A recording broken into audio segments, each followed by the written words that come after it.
نحمده ونصلي على رسوله الكريم أما بعد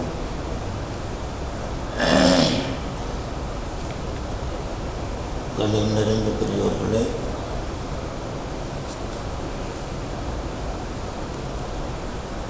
இன்றைக்கு ஓதப்பட்ட சூறாக்களில் பலதரப்பட்ட ஆயத்துகள் மௌத்தை பற்றி நினைவுபடுத்தக்கூடியதாக, அந்த மௌத்துக்கு முன்னால் முன்னேற்பாடுகள் செய்து கொள்ளுங்கள் என்ற உபதேசங்களை தாங்கியவையாக, மௌத்துக்கு பின்னால் நிகழவிருக்கின்ற அதிபயங்கரமான அதாபுகளை குறித்த ஆயத்துகள் இவைகளெல்லாம் பல இடங்களில் இடம்பெற்றிருக்கின்றன. தொடக்கத்திலேயே தபாரக்கல்லது என்ற சூறாவில் ஹலக்கல் மௌத்த வல் ஹயாத்த லியபுலுவக்கும் ஐயுக்கும் அஹ்சனு அமலா, அல்லாஹ் மௌத்தை படைத்தான், ஹயாத்தையும் படைத்தான். உங்களில் யார் நல்லமல் செய்யக்கூடியவர்கள் என்று சோதனை செய்வதற்காக வேண்டி ரெண்டையுமே அல்லாஹ் படைத்தான். வெறும் ஹயாத்தை மட்டுமே படைத்து மனிதனுக்கு இறப்பென்பதே கிடையாது, அவன் நீண்டகாலாக நித்திய ஜீவியாக அவன் இருந்து கொண்டே இருப்பான், அவனுக்கு அழிவோ மௌத்தோ கிடையாது என்று வைத்தால் மனிதனுடைய அட்டகாசங்கள் அழிச்சாட்டியங்கள் அளவு கடந்து போய்விடும். அதே போல வெறும் மௌத்து மட்டுமே என்று சொன்னால் இந்த உலகத்தை ஆபாதாக்க முடியாது. எனவே மௌத்தையும் படைத்தான், ஹயாத்தையும் படைத்தான். முஃபஸ்ஸிரீன்கள் இந்த இடத்திலே ஒரு நுணுக்கத்தை சொல்லுகிறார்கள். ஹயாத்துக்கு பின்னால் தானே மௌத்துன்னு சொல்கிறது பழக்கம். நல்லது கெட்டதுன்னு சொல்லுவோம், அது நல்லதை முற்படுத்திட்டு கெட்டதை பிற்படுத்துவோம். லாப நஷ்டம் அப்படின்னு சொல்லுவோம், லாபத்தை முற்படுத்திட்டு நஷ்டத்தை பிற்படுத்துவோம். அதே போல் ஹயாத்தை முற்படுத்திட்டு மௌத்தை பிற்படுத்தி சொல்ல வேண்டிய இடத்துல அல்லாஹ் ஹலக்கல் மௌத்த வல் ஹயாத்த, முதல்ல மௌத்து, அதுக்கு பின்னால் ஹயாத்து. ஏன் இப்படி மௌத்தை முற்படுத்தி சொன்னான் என்று சொன்னால் அதிலே ஒரு கருத்தை அல்லாஹ் உள்ளடக்கி இருக்கிறான். உன்னுடைய ஹயாத், உன்னுடைய வாழ்நாள் முழுவதுமே மௌத்தை முன்னிறுத்தி வாழ வேண்டும். மௌத்தை முன்னாலே வைத்து நமக்கு முன்னாலே நம்மை நோக்கி மௌத்து வந்து கொண்டிருக்கிறது. அல்-ஆஹிரத்து முக்பிலத்தும் வத்துன்யா முதுபிரத்தும், உலகம் நம்மை நோக்கி பின்னாலே சென்று கொண்டிருக்கிறது. ஆகிரத்து மௌத்து என்பது நம்மை நோக்கி முன்னாலே வந்து கொண்டிருக்கிறது என்ற சிந்தனை மனிதனிடத்தில் இருக்க வேண்டும் என்ற கருத்தில் அல்லாஹ் ஹயாத்துக்கு முன்னாலே மௌத்தை முற்படுத்தி இருக்கிறான். உமர் பின் அப்துல் அசீஸ் ரஹ்மத்துல்லாஹி அலைஹி ஏறத்தாழ 70,000 கிலோமீட்டர் பரப்பளவை ஆண்டு கொண்டிருந்த மகத்தான ஒரு ஜனாதிபதி, நீதிக்கும் நேர்மைக்கும் பெயர் போன ஒரு ஆட்சியை நடத்தி காட்டியவர்கள் உமர் பின் அப்துல் அசீஸ் ரஹ்மத்துல்லாஹி அலைஹி. மிக எளிமையான வாழ்க்கை வாழ்ந்தவர்கள்.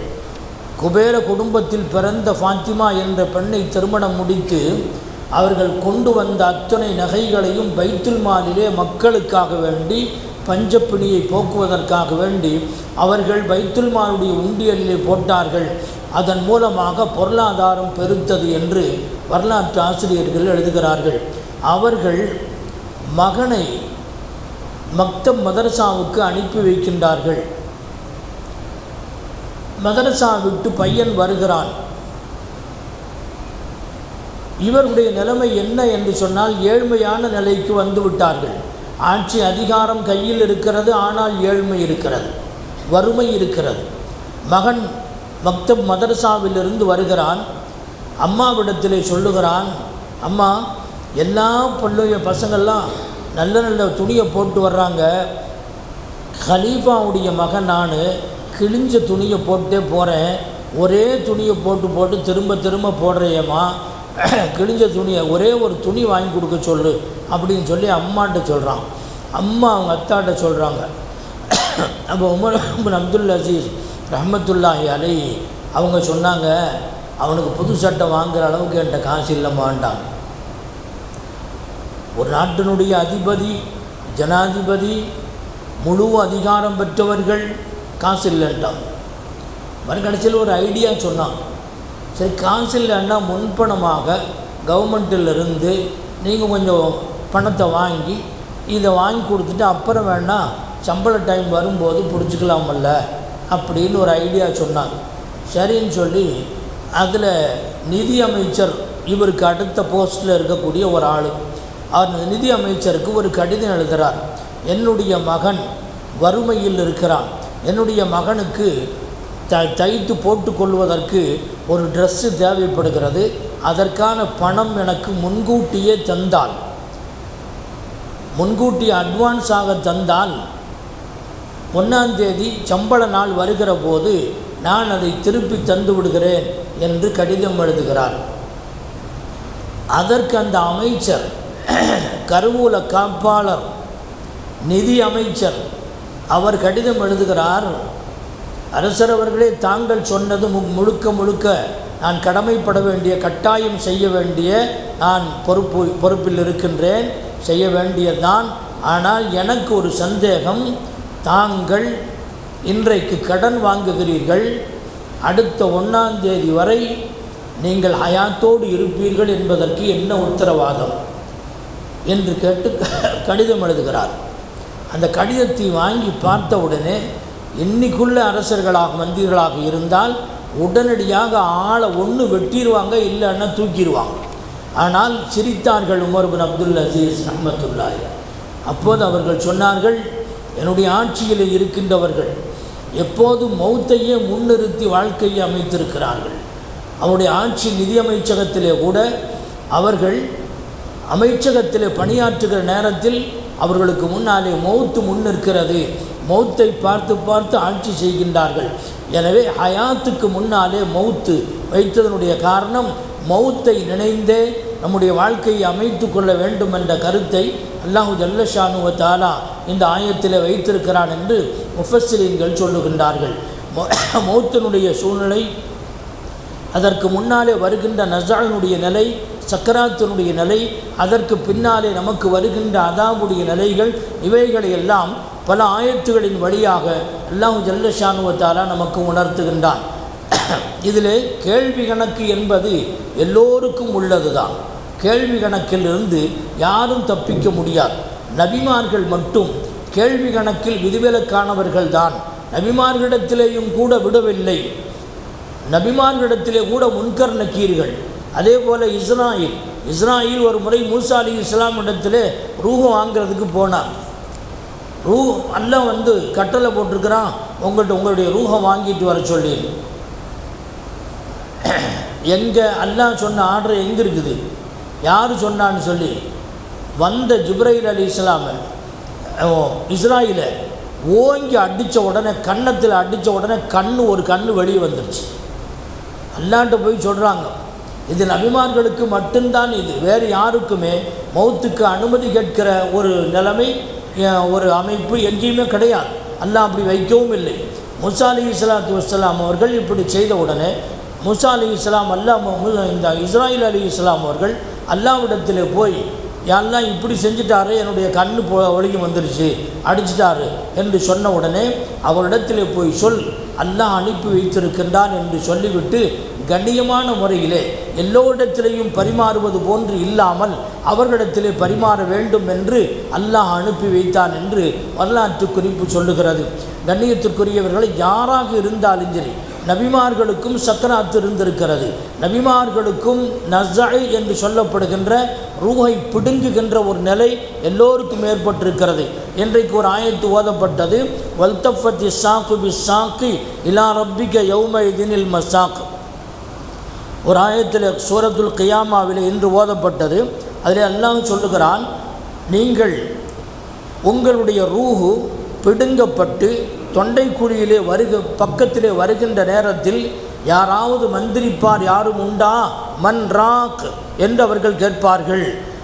அந்த நேரத்தில் ரூஹு பிடுங்கப்படுகிற நேரத்தில் முதல்ல கால் விரலிலிருந்து தான் பிடுங்குவாங்க. கால் விரலிலிருந்து பிடுங்கும்போது அந்த 2 கால்களும் ஒன்றோட ஒன்று உரசும், குதிங்காலோட உரசும். வல்தஃபத்தி சாக்கு பி சாக்கி, அது இலா ரப்பிக்க யௌமைதினில் மசாக், ரப்பின் பக்கம் அந்த ரூஹு போகிறது என்ற அர்த்தம். போகுவதனுடைய ஆரம்பம் இப்படி இருக்கும். அதற்கு பின்னாலே கால், தொடை, இடுப்பு, நெஞ்சு, குரல் வரை இப்படியே ஒன்றொன்றாக அல்லாஹ் எடுக்க சொல்லுவான். ரூஹு கைப்பற்றப்படுகிற நேரத்தில் கடினமாக இருக்கும். சில நேரத்தில் அவனால் தாங்கிக் கொள்ள முடியாது. ஆனால் எனக்கு வலிக்கிறது என்று வெளியிலே சொல்லவும் முடியாது. அது போன்ற ஒரு நிலையெல்லாம் பலருக்கும் ஏற்பட்டிருக்கிறது.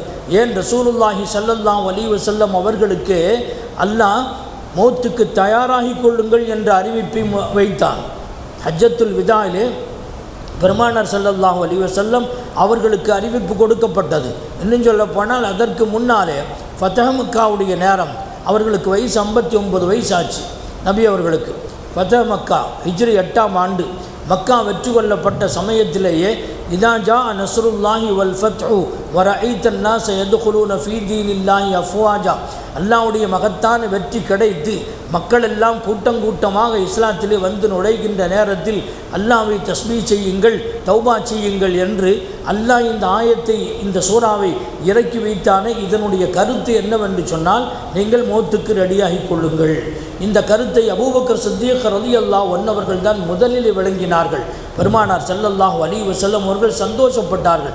யாருக்கும் விளங்காத ஒரு கருத்து 3 வருஷத்திற்கு பின்னாலே நிகழவிருக்கின்ற ஒரு செய்தியை இவர்கள் மிக சுலபமாக விளங்கிவிட்டார்களே என்று ஆச்சரியப்பட்டார்கள் பெருமானார் ஸல்லல்லாஹு அலைஹி வஸல்லம்.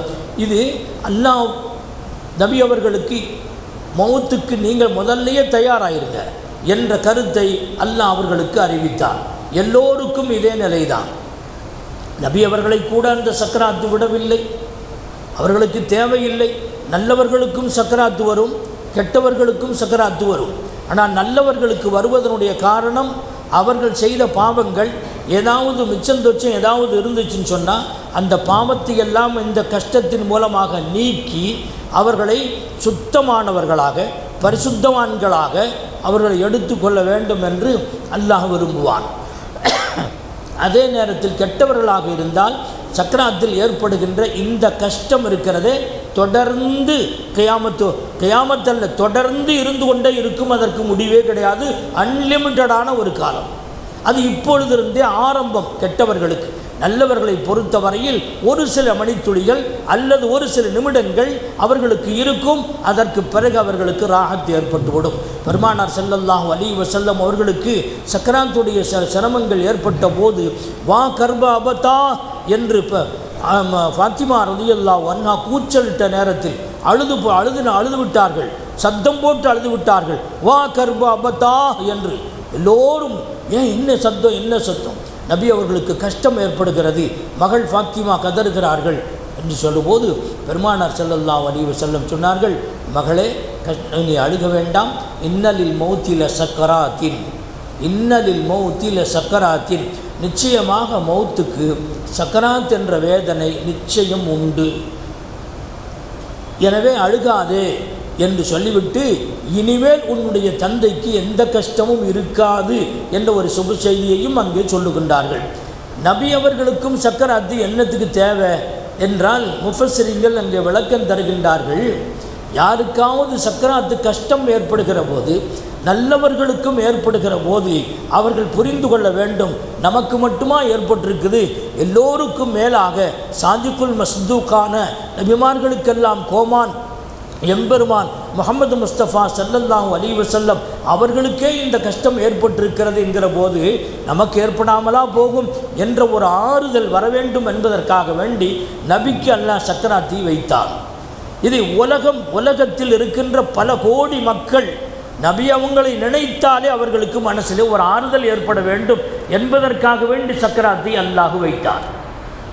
சஹாபாக்களுக்கும் இருந்திருக்கிறது. அலி ரலியல்லாஹு அன்ஹு அவர்கள் அறிவிக்கின்றார்கள், சக்கராத்து கடினமாக இருக்கும்.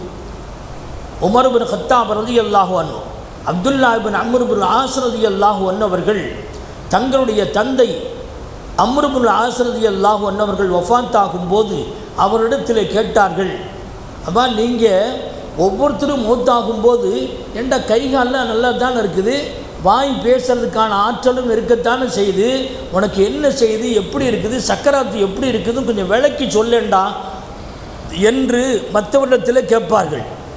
அவருடைய மகன் அப்துல்லா பின் அம்ர் பின் ஆஸ் ரலியல்லாஹு அன்ஹு ஒரு நாள், அப்பா நீங்கள் இப்படி உங்களுடைய ஹயாத்தில் இப்படிலாம் சொல்லிகிட்டு இருந்தீங்கள்ல, இப்போது உங்களுக்கு சக்கராத்துடைய கஷ்டம் ஏற்படுகிறதல்லவா, கை கால் நல்லா தானே இருக்குது, மற்றவங்களுக்கு நீங்கள் சொன்னீங்கள்ல அதே போல் ஆரோக்கியமாக இருக்கிறது, அதே போல் உங்களுடைய நாவும் பேசக்கூடிய ஆற்றலில் தானே இருக்குது, ஆகையினால் கொஞ்சம் சொல்லுங்களேன் சக்கராத்து எப்படி இருக்குதுன்னு சொல்லி என்று கெஞ்சி கேட்ட நேரத்திலே அவர்களுடைய அம்ர் இப்னு ஆஸ் ரலியல்லாஹு அன்ஹு அவர்கள் சொல்லுகின்றார்கள், மகனே எனக்கு இது புரியவில்லை, இப்போதுதான் எனக்கு புரிகிறது, என்னால் அதை விளக்கி சொல்ல முடியாது, யாராலும் விளக்கி சொல்ல முடியாது, அப்படிப்பட்ட கஷ்டத்தில் நான் இருக்கிறேன் என்று Umar bin Abdul Aziz Amr ibn As ரலியல்லாஹு அன்ஹு அவர்கள் சொல்லுகின்றார்கள் மகனிடத்திலே.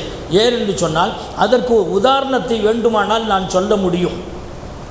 ஒரு முள் செடி ஒன்று, பிரம்மாண்டமான பெரிய முள் செடி ஒன்று ஒரு மனிதனுடைய உடலுக்குள்ளே புகுத்தப்பட்டு அந்த முள் எல்லா இடத்திலையும் பரவி அது குத்தி எல்லா இடத்திலையும் பிடித்ததற்கு பின்னால், எல்லா இடத்திலையும் பிடித்து கொண்டது, சின்ன முள் அல்ல, பெரிய முள் செடி ஒன்று உள்ளேயே உடம்பின் உள்ளேயே செலுத்தப்பட்டு விட்டது. அதற்கு பின்னாலே நல்ல ஒரு பலசாலியை விட்டு அந்த கொம்பை அந்த மரத்தை வலுக்கட்டாயமாக மிக வேகமாக பிடித்து இழுக்கிற போது அவனுக்கு என்ன கஷ்டங்கள் ஏற்படுமோ அந்த கஷ்டம் இருக்குதடா மகனே என்று அவர்கள் சொன்னதாக வரலாற்றிலே பார்க்கின்றோம். எனவே கண்ணியத்திற்குரியவர்களே, மௌத்தனுடைய அந்த சக்கராத்துகளையோ அதற்கு பின்னர் வருகின்ற கேள்வி கணக்குகளையோ கபருடைய அதாபுகளையோ நரகத்தினுடைய அதாபுகளையோ நம்மால் தாங்கிக் கொள்ளுகிற சக்தியை அல்லாஹ் நமக்கு கொடுக்கவில்லை. குலிக்கல் இன்சானு லஈஃபா. அல்லாஹு ஜல்ல ஷானு வ தஆலா இந்த ஆயத்தினுடைய யா அய்யுஹல் முத்தஸ்ஸிர் என்ற ஆயத்தினுடைய ஒரு விளக்கத்திலே இந்த நரக நெருப்பினுடைய அந்த நிலைகளை பற்றி அல்லாஹ் சொல்லுகிறான். வலீத் இப்னு முகைரா என்பவன் நபி ஸல்லல்லாஹு அலைஹி வஸல்லம் அவர்களை ஒரு சூனியக்காரன் என்று சொன்ன காரணத்தினால் அவனுக்கு பல்வேறு தண்டனைகளிலே ஒரு தண்டனை சௌரிஹி குஹு சவுதா, அவனை மலை மேலே ஏற்றி விடுவோம். ஏறிட்டே ஏறுவான், மேலேருந்து தலைகளை கீழே விழுகுவான், திரும்ப ஏறுவான், அப்புறம் விழுகுவான், திரும்ப ஏறுவான், அதுக்கு பின்னால் விழுவான். இப்படியே அவனுக்கு ஒரு அதாபை நாம் வைத்திருக்கிறோம் என்று அல்லாஹு ஜல்ல ஷானு வ தஆலா சொல்லுகிறான். பொதுவாகவே அந்த நரகத்தினுடைய அதாபு அதனுடைய அந்த மாவா ஹாரும் சதீதுன், அதனுடைய தண்ணி என்ன, அங்கே தண்ணி கிடைக்குமா? தண்ணி கிடைக்காது. சதீது, சி, சலம் இவைகளெல்லாம் சேர்ந்த ஒன்று. அது எங்கிருந்து வரும் என்று சொன்னால் மனிதனுடைய உடல் பழுத்து போய், பழுத்துன்னு சொன்னால் மனிதனுடைய உடம்பு நம்ம உடம்பு 5 அடி 6 அடியெல்லாம் இருக்காது, அது பெரிய பிரம்மாண்டமான ஒரு உருவமாக இருக்கும். அது நரக நெருப்பை எல்லாம் தாங்கி கொள்ளுகிற அளவுக்கு அந்த தோலை அல்லாஹ் வைப்பான். அந்த தோல் பொசுங்கிரும், பட்ட உடனே பொசுங்கும், மீண்டும் தோலை பொருத்துவான். குல்லமா நதிஜ ஜுலூதுஹும் பத்தல்நாஹும் ஜுலூதன் கைரா, அதை போத்தனா அது உடனே பொசுங்கிரும். பொசுங்கின உடனே திரும்ப ஒன்று பொசுங்குன்னு சொன்னால் நம்ம சும்மா லேசான பிளாடர் மாதிரி நம்ம பொத்தியிருக்கல, இதல்ல, தடிப்பம் அதிகமாக இருக்கும்.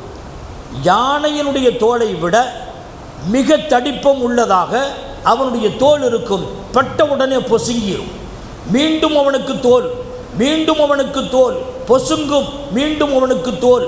அப்போது அவனுடைய உடம்பில் இருக்கக்கூடிய எல்லா பகுதிகளும் அப்படியே பப்ளி மாஸ் மாதிரி வீங்கி முட்டை முட்டையாக பெருசு பெருசாக இருக்கும். ஒவ்வொரு விரலும் பெரிய பெரிய விரலாக இருக்கும். அதிலே ஒன்று இப்படியும் எழுதப்படுகிறது, சுய இன்பம், சுய இன்பம், தன்னுடைய கையாலேயே சுய இன்பம் அனுபவிக்கின்ற ஆண்களுக்கும் பெண்களுக்கும் அவர்களுடைய விரல்களுடைய 3 கணுக்கள் இருக்கிறதே, ஒவ்வொன்றுமே ஒரு கர்ப்ப பெண், கர்ப்பிணியான முழுமாத கர்ப்பிணி எப்படி இருப்பாளோ அவளுடைய வயிறை போன்று 3 பார்ட்டுகள் இருக்கும் என்று அவர்கள் இதனுடைய தஃப்சீரில் எழுதுகின்றார்கள். அவ்வளவு பெரிய பிரம்மாண்டமான வயிறை போன்று அவனுடைய விரல்கள் இருக்கும் என்று சொன்னால் ஒரு கணக்குக்காக சொல்லுகின்றேன், உடல் எப்படி இருக்கும் என்று பாருங்கள்.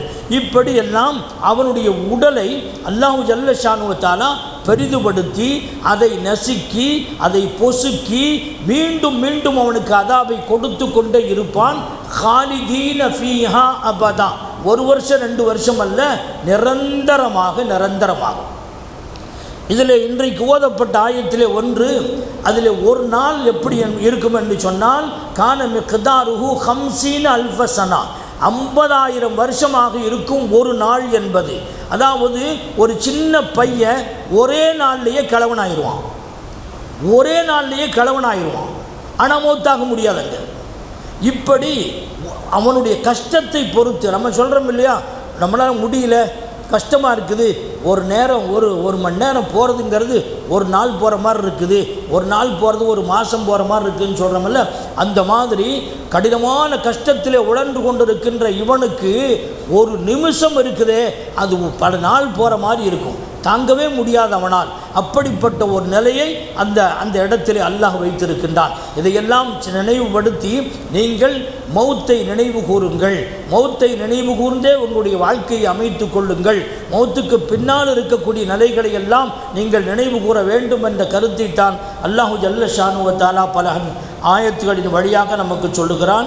எனவே இவைகளையெல்லாம் தாங்கும் அளவுக்கு சக்தி இல்லாத நம்மவர்கள் அல்லாஹ்விடத்திலே துஆ செய்து இந்த நரக நெருப்பிலிருந்து விடுதலை பெறுகின்ற இந்த 10 இருக்கிறதே, நாள் நெருங்கி கொண்டிருக்கிறது, நம்மை விட்டும் விடைபெற இருக்கிறது.